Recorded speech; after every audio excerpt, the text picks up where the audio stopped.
അങ്ങനെയിരിക്കെയാണ് late അഡ്മിഷനായി Pranav ആ കോളേജിലേക്ക് വരുന്നത്. പൊക്കം കുറഞ്ഞ് ചുരുണ്ട മുടിയുള്ള വെളുത്ത സുന്ദരനായ ഒരു ചെറുപ്പക്കാരൻ. അധികമാരോടും സംസാരിക്കാത്ത ഒതുങ്ങിക്കൂടിയ ഒരു പ്രകൃതക്കാരനായിരുന്നു അവൻ. പൊതുവെ എല്ലാ ആൺകുട്ടികളും ആക്റ്റീവ് ആയി ഇടപഴകുമ്പോൾ പ്രണവ് തന്റെ പഠന കാര്യങ്ങളുമായി മാത്രം മുന്നോട്ടു പോയിരുന്നു. അവന്റെ പെരുമാറ്റത്തിൽ എന്തോ ഭയമുള്ളതായി രുദ്രന് തോന്നിയിരുന്നു. ഫസ്റ്റ് അവർ ക്ലാസ് കഴിഞ്ഞ് ബ്രേക്ക് വന്നപ്പോൾ എല്ലാവരും അവരുടേതായ കാര്യങ്ങളിൽ മുഴുകി. രുദ്രൻ പതിയെ തന്റെ സീറ്റിൽ നിന്ന് എഴുന്നേറ്റ് പ്രണവിന് തൊട്ടരികിൽ വന്നിരുന്നു. Hi, I M Rudran Madhav. തന്റെ നാട് എവിടാ? വളരെ അടുപ്പമുള്ള ഒരു ആളെപ്പോലെ രുദ്രൻ പ്രണവിന്റെ തോളിൽ കൂടി കൈയിട്ടുകൊണ്ട് ചോദിച്ചു. പെട്ടെന്നുള്ള അവന്റെ പെരുമാറ്റം കണ്ട് പ്രണവ് അമ്പരന്നുകൊണ്ട് രുദ്രനെ നോക്കി.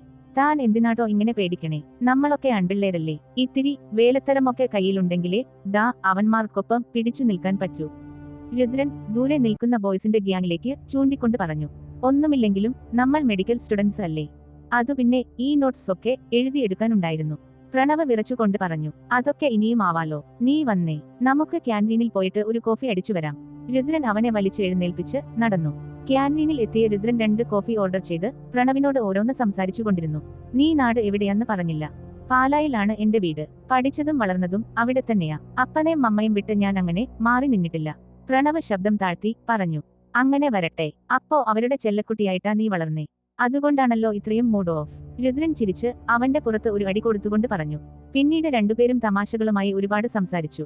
പെട്ടെന്ന് തന്നെ അവർ നല്ല സൗഹൃദത്തിലുമായി.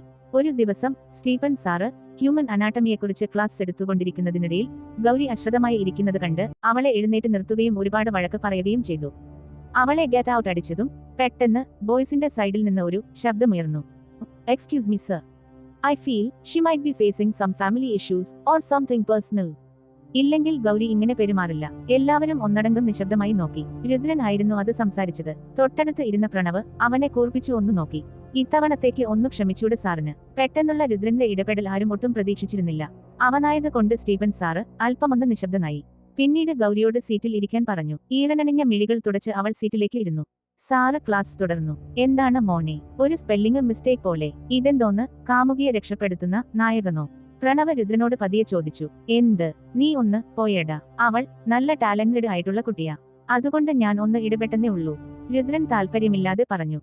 ആ സംഭവത്തിന് ശേഷം ഗൗരിക്ക് രുദ്രനോട് വല്ലാത്തൊരു ആരാധനയായിരുന്നു. പിന്നീട് പല തവണ അവൾ അവനുമായി സൗഹൃദം സ്ഥാപിക്കാൻ ശ്രമിച്ചു. പക്ഷേ അവൻ വലിയ താല്പര്യമൊന്നും കാണിച്ചിരുന്നില്ല. അന്വേഷണ ഉദ്യോഗസ്ഥ റിയയോട് പ്രണവ് പറഞ്ഞു നിർത്തി. ബട്ട് അവർ തമ്മിൽ പ്രണയത്തിലായിരുന്നെന്നു കോളേജിലെ മറ്റു ഫ്രണ്ട്സ് പറഞ്ഞല്ലോ. റിയ ഗൗരവം നിറഞ്ഞ ഭാവത്തിൽ പ്രണവിനോട് ചോദിച്ചു. ശരിയാണ്, പിന്നീട് അവർ പ്രണയത്തിലായി. അതിന് ഞാൻ ഉൾപ്പെടെ ഒരു കാരണക്കാരനായിരുന്നു. ഒരു ദീർഘശ്വാസത്തിൽ പ്രണവ് തുടർന്നു. എന്റെ അപ്പയും അമ്മയും കഴിഞ്ഞാൽ എനിക്കേറ്റവും അടുപ്പം തോന്നിയിട്ടുള്ളത് രുദ്രനോടായിരുന്നു. എന്നിലുള്ള ഒരുപാട് പോരായ്മകൾ അവൻ മാറ്റിയെടുത്തു. ഇന്നിവിടെ ഇത്രയും ധൈര്യത്തോടെ ഞാൻ മാഡത്തോട് സംസാരിക്കുന്നുണ്ടെങ്കിൽ അതിന്റെ റീസൺ എന്റെ രുദ്രനാണ്. എന്നിട്ടും എന്തുകൊണ്ടാണ് രുദ്രനൊരു ആത്മഹത്യക്ക് ശ്രമിച്ചത് എന്ന് മനസ്സിലാവുന്നില്ല. അത് പറയുമ്പോൾ പ്രണവിന്റെ മിഴികളിൽ നനവ് പടർന്നിരുന്നു. Anyway, thank you for your cooperation doctor. Riya അത് പറഞ്ഞ് അവന് കൈ കൊടുത്തുകൊണ്ട് അവിടെ നിന്നും പിരിഞ്ഞു.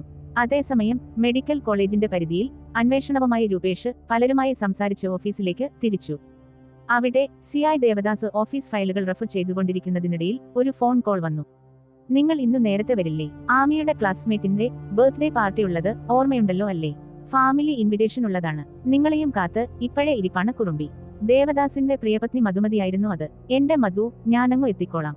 നീ ഫോൺ വെച്ചേ, എനിക്കൽപ്പം തിരക്കുണ്ട്. മോളോടും പറഞ്ഞേക്കൂ. അയാൾ ഫോൺ കട്ട് ചെയ്ത് വീണ്ടും ഫയലുകളിലേക്ക് കണ്ണോടിച്ചു. അപ്പോഴേക്കും റിയ ഓഫീസ് ഡോറിൽ തട്ടിക്കൊണ്ട് അനുവാദം ചോദിച്ചു. തൊട്ടുപുറകിൽ രൂപേഷും കയറി വന്നു. കമൻ, എന്തായി നിങ്ങളുടെ ഫൈൻഡിങ്സ്? അദ്ദേഹം ഗൗരവത്തോടെ ചോദിച്ചു. സർ, എല്ലാം മുൻപ് കേട്ടിട്ടുള്ള കഥകൾ തന്നെയാണ്. പിന്നെ രുദ്രന്റെ ഏറ്റവും അടുത്ത സുഹൃത്ത് പ്രണവുമായി മീറ്റ് ചെയ്തു. പുള്ളി ഇപ്പോൾ ഇവിടെയൊരു സ്വകാര്യ ഹോസ്പിറ്റലിൽ ജനറൽ ഫിസിഷ്യനാണ്. ഇമോഷണലി ഡൗൺ ആയിരുന്നു പുള്ളി. റിയ പറഞ്ഞു നിർത്തി. Okay then. അത് പറഞ്ഞ് ദേവദാസ് രൂപേഷിനെ ഒന്ന് നോക്കി. സർ, കോളേജിലെ വിവരങ്ങൾ വെച്ച് സംശയാതീതമായി ഒന്നും കണ്ടെത്താൻ കഴിഞ്ഞില്ല. പിന്നെ രുദ്രന് ഒരു റിലേഷൻഷിപ്പ് ഉണ്ടായിരുന്നു.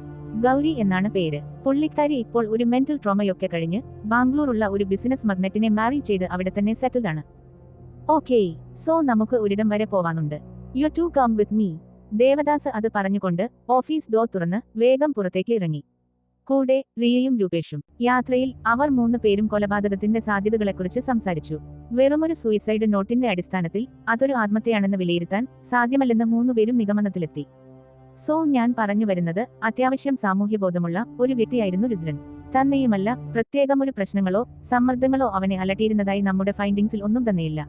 മരണം നടന്നു എന്ന് പറയപ്പെടുന്ന സമയത്ത് അവൻ മോഡൽ എക്സാം കഴിഞ്ഞ് വീട്ടിലേക്ക് പോകാൻ ഇരിക്കുവായിരുന്നെന്ന് അവന്റെ വീട്ടുകാർ തന്ന മൊഴിയിൽ പറഞ്ഞിട്ടുണ്ട്. അറ്റ് ദ സെയിം ടൈം വളരെ പ്രതീക്ഷകളോടെ ഫൈനൽ ഇയർ എക്സാം കാത്തിരിക്കുകയായിരുന്നു വിക്ടിം. CI ദേവദാസ് തുടർന്നു. ഇങ്ങനെയുള്ള സാഹചര്യത്തിൽ ഒരു ആത്മഹത്യ സാധ്യത നമ്മൾ കാണുന്നില്ല. പക്ഷേ കൊല ചെയ്യാൻ മാത്രം ഒരു ശത്രുത നേടിയെടുത്ത വ്യക്തിയുമല്ല രുദ്രൻ. അപ്പോൾ ആരായിരിക്കും ആ കൊലയാളി?